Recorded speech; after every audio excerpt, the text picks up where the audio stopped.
Panginoon, magdadamit ako eh. Magbibihis ako. Paano ba ang bihis na dapat ibihis ko? Ba, hindi ba naman ikaw sabihin, pagkitamit eh, sasabihin pa ng Diyos, natural. Kung talagang lingkod ka ng Diyos, pati damit mo, tanong mo sa Diyos kung anong susuot mo. Pwede ba Diyos, ilabas ko yung kalahati ng aking dede? Maganda yun eh, dahil ang mga lalaki nagtitinginan eh. Pwede ba yun Diyos? Tanong mo, ano sagot? Iinom ako Diyos eh. Ang iinumin ko, soft drinks. Talaga, ako pagkagising ko, iinom na akong beer eh. Yung nakapad na ng katawan ko yung pagkagising, almusal ko beer eh. O, dami ang konti, soft drinks naman. Mamayang gabi, tanduay naman. O, pwede ba yun Diyos? Tanong mo, andito yun. Andito, wala kulang. Ha? Kaya lang akala mo kulang, yung natatanong mo, tanga. Pero kung gusto mo ng kompletong sagot, itanong mo. May sagot ang Biblia. Nakasulat kompleto, walang bawas, walang labis, walang kulang eh. Kaya ang sabi ng mga apostol, matuto kayo sa amin, huwag hihigit sa bagay na nasusulat. Nakasulat kasi. Oh. Di kayong mag-asawa eh, magsasama, nagligawan kayo. O kung gusto mo, mas maaga pa ron, manliligaw ka pa lang, magtanong ka sa Diyos, Diyos, sino mo ba liligawan ko? Ako ay gusto ko nang magkaroon ng pamilya at hindi na ako makatiis na mag-isa eh. Eh, sino ba liligawan ko?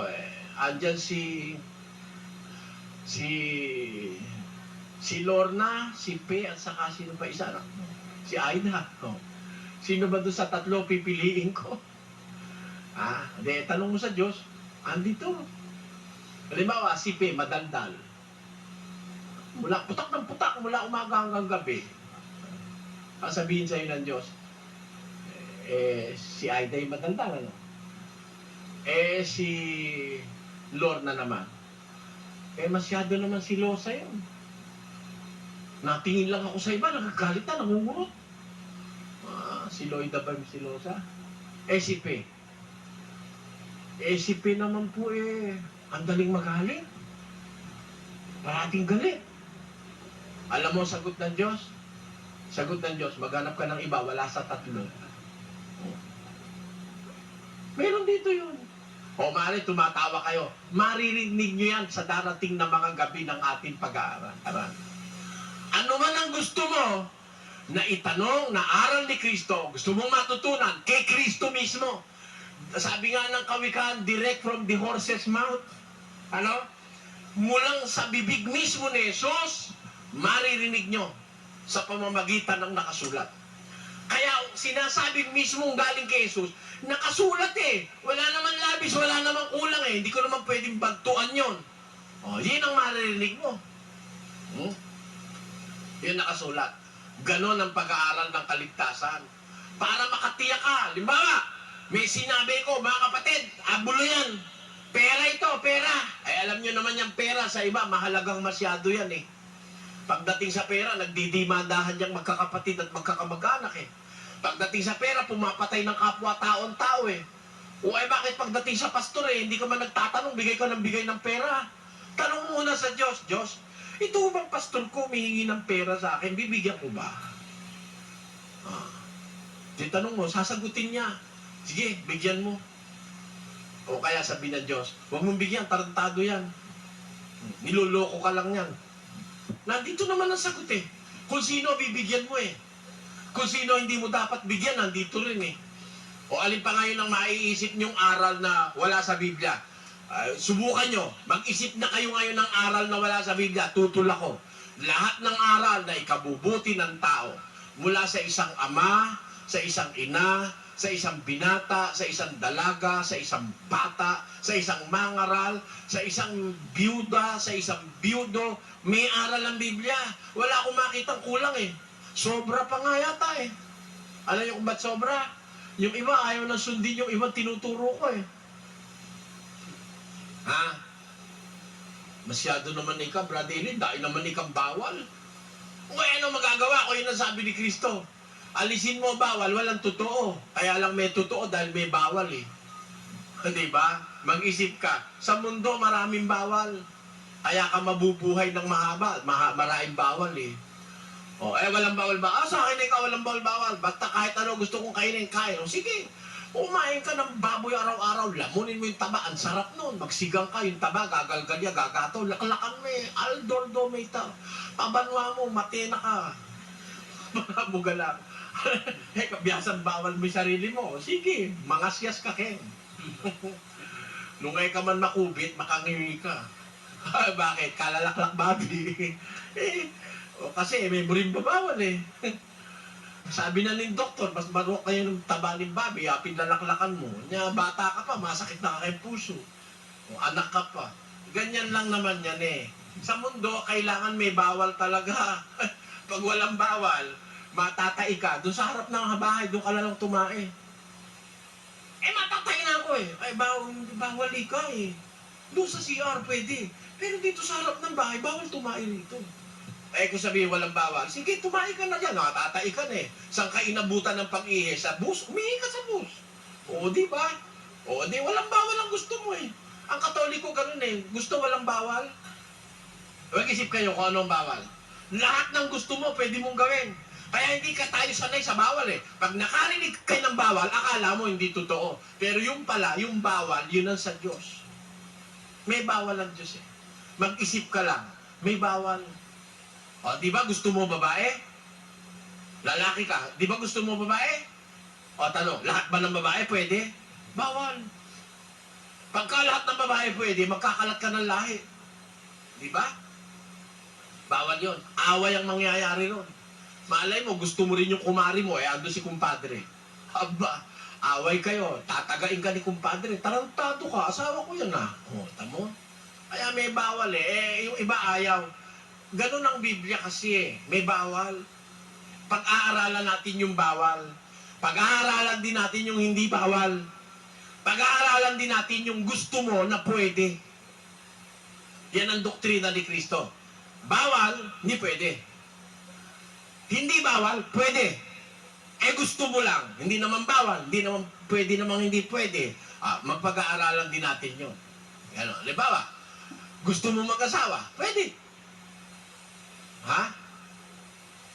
Ayaw mo mag-asawa. Bawal ba yung ayaw mo mag-asawa? Hindi. Gusto mo maging binatang matanda? Pwede yun. Pag-aaralan natin, pwede ba yun? Na binata na lang matanda? Pwede yun. Tignan natin sa Biblia. Walang kulang yan eh. Naisip ko nga mga kapatid, sa tanda ko nang nag-aaral ng relihiyon, na mag-aaral ako ng relihiyon, 17 anyos ako. Ako po ngayon 54 na. Liebo 5 na, malapit na magliebo 6. Kata nyo? Gano'n nakatanda ako nag-aaral ng relihiyon? 17 minus 54, 37 years na po akong nag-aaral ng relihiyon. Wala pa akong kabutihang masabi na hindi nakasulat sa Biblia. Basta't lahat ng kabutihan na magagawa ng ama, ina, anak, dalaga, binata, ministro at hindi, nakasulat sa Biblia. Yan ang sinabi ng garansya ng kasulatan. Matuto kayo sa amin, huwag hihigit sa mga bagay na nakasulat. Kaya si Kristo ang guro, huwag niyong kakalimutan, siya ang iisang guro. Ang turo niya, itinuro sa mga apostol. Ang mga apostol, isinulat. Doon sa nakasulat, walang kulang, walang labis, yun ang dapat nating matutunan. And tanong, paano natin matututunan yung nakasulat? Paano? Ha? Paano makakarating sa ating panahon yung itinuro ni Kristo sa mga apostol? Ha? Isinulat. Sino magtuturo sa atin nung nakasulat? Pakinggan nyo. Sa isang talata ng Apokalipsis, ganito na mababasa. Mapalad ang bumabasa at ang nangakikinig ng mga salita ng hula at tumutupad ng mga bagay na nanasusulat doon sapagkat ang panahoy malapit na. Ayon, sa malapit na pagwawakas ng mundo, sa panahong malapit na, sabi ng Biblia, mapalad ang bumabasa at ang nangakikinig at tumutupad ng mga bagay na nasusulat dun sa hula sapagkat ang panahoy malapit na. Alam nyo pala, ang paraan ng Diyos, kailangan may magbabasa. May bumabasa. At yung bumabasa, pinakikinggan naman ng mga tao. At pagkatapos na basahin, pakinggan, tutuparin naman. Mapalad, sabi ng Biblia. Blessed is he who reads aloud the words of the prophecy, and they that hear it and execute the judgment thereof. Yan ang paraan ng Biblia. Mapalad ang bumabasa, ang nakikinig, at tumutupad ng mga salita ng hula sapagkat ang panahoy malapit na. Kaya itong ating panahong ito, ang pag-asa po natin, bumasa, makinig, at tumupad. Yan. Tandaan nyo, tatlo yan. Mapalad ang bumabasa, ang nakikinig, at ang tumutupad. Kaya po, para tayo maligtas, matuto ng aral ni Kristo at ng doktrina Kristiyana, kailangan may babasa. Hanggang ngayon, nakakapangaral si Kristo. Pagka may bumabasa, hanggang ngayon, nakakapangaral ang mga apostol. At totoo na may talaga sa pamamagitan ng pagbabasa dun sa nakasulat, nakakarating ang mga apostol sa apalit eh. Pakinggan nyo sa 2 Tesalonica 2. Talatang 15. Kaya nga, mga kapatid, kayo'y mga pakatibay at inyong panghawakan ang mga aral na sa inyo'y itinuro. Paano? Maging sa pamamagitan ng salita o ng aming sulat. Nakakapagturo pala sa pamamagitan ng salita ang mga apostol. Nung buhay sila. Ngayon patay na sila. Makakapagturo pa ba sila? Pwede pa rin. Sabi niya, panghawakan ninyo ang mga bagay na sa inyo itinuro sa pamamagitan ng salita o ng aming sulat. Kita nyo? Kaya hanggang ngayon, nakarating sa atin ang sulat ni San Pablo sa mga Korinto. Ang sulat niya sa mga taga-Tesalonica. Ang sulat niya sa mga taga-Galacia. Ang sulat sa mga taga-Epeso. Ang tatanong ninyo, paano tayo, Brother Eli, taga-Pilipinas tayo? Paano yun? Sulat pala sa Korinto yan. Sulat pala sa Galacia yan, sa Epeso, sa Pergamo. Paano yun? Pareho lang po yan. Ang tao sa Korinto, pareho lang natin. May bading sa Korinto, may bading din dito sa atin. Pareho lang. May tomboy sa Korinto, may tomboy din sa panahon natin. May nangangalon niya sa Korinto, may nangangalon niya rin sa atin. May magnanakaw noon, may magnanakaw. Pareho lang naman yung tao ngayon sa kanoon eh. Kaya yung aral na ating tutuparin, pareho rin. Sapagkat ito talaga ang aral ni Kristo. Mula ng unang panahong Kristiyano hanggang sa magwakas ang mundo, ito ang aral na dapat masunod. Ang katunayan, pakinggan nyo mga kapatid yung sulat ni Pablo sa mga iba-ibang iglesia nung una, aplikable yon sa ating panahon. Sa isang talata ng Kolosas, ganito ang ating mababasa. Pakinggan nyo. 4:16. At pagkabasa ng sulat na ito sa inyo, ay ipabasa naman ninyo sa iglesia ng mga taga-Laodicea. At basahin naman ninyo ang sulat na mula sa Laodicea. Kita nyo, sabi sa mga taga-Kolosas, pagkabasa nitong sulat na ito sa inyo, ipabasa nyo sa Laodicea. At yun naman sulat na galing sa Laodicea, basahin naman sa inyo. Ibig sabihin, yung para sa Laodicea, para din yun sa Kolosas. At yung para sa Kolosas, pwede rin yun sa Laodicea. Kaya, kung pwede sa Laodicea, pwede rin sa Apalit, Pampanga. Amen?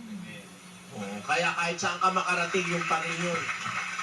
Hindi na kailangan magduda tayo ron. Ang sabi sa Korinto, ito sa Epeso, sabi, yung nagnanakaw, wag nang magnakaw pa. 4:28 ng Epeso. Pakita mo sa screen. Ang nagnanakaw, wag nang magnakaw pa. Applied ba yan sa Apalit? Applied. Maraming magnanakaw sa Apalit eh. Nung araw nandun kami sa Kabilaron sa subdivision sa Bagong Pag-asa, na ngayon ay wala nang kapag-apag-asa at lagi na lang lubog. Doon, ninakaw yung welding machine ko, ninakaw yung isang makina naming 5-thread, ninakaw yung isang VHS, maraming nanakaw sa akin doon. At minsan nga, harapan pa kung magnakaw yung mga kapitbahay ko ron eh. Ay, may kapitbahay ako yung malaking lalaki ron na, matabang-mataba. May kaharap ako yung aking sigarilyas, nagtanim ako ng sigarilyas.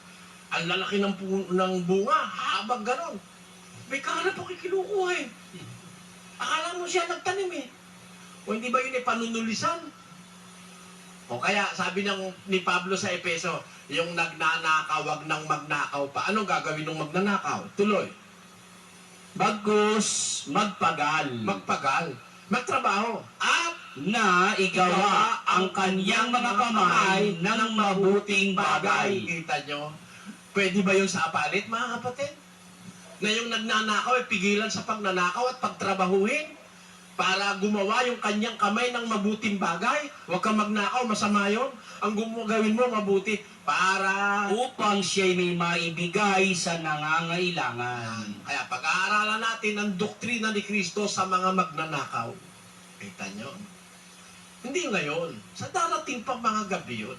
Binibigyan ko lang kayo ng ideya kung ano ang pag-aaralan natin dito. May doktrina sa magnanakaw, may doktrina sa tamad, may doktrina sa madaldal, may doktrina sa masyadong mahilig sa babae, may doktrina sa mahilig sa lalaki, may doktrina sa mga barumbadong anak, may doktrina sa mga asawang nambubugbog ng asawa, merong mga doktrina para sa mga away ng mag-asawa, araw-araw away, nagbabatuhan ng kawali, sandok, siyense, kaldero.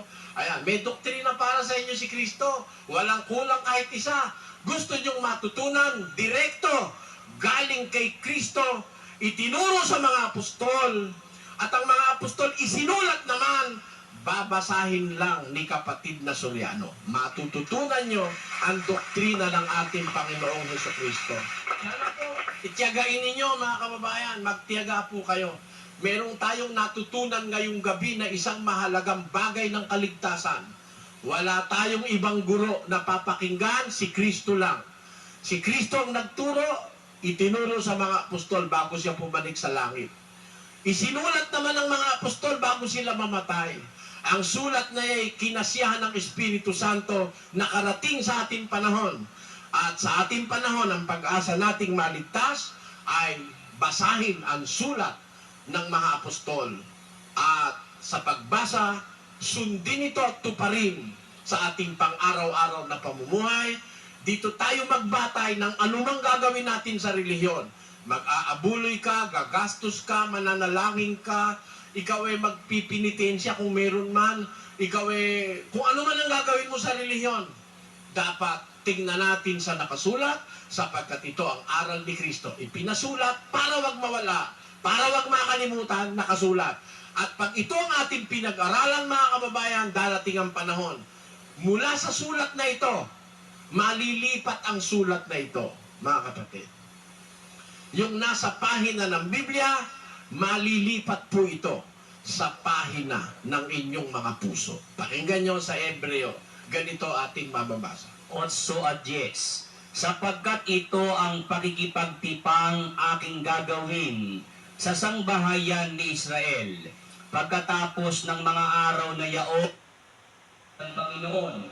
Ilalagay ko ang aking mga kautusan sa kanilang pag-iisip at sa kanilang mga puso'y aking isusulat ang mga ito.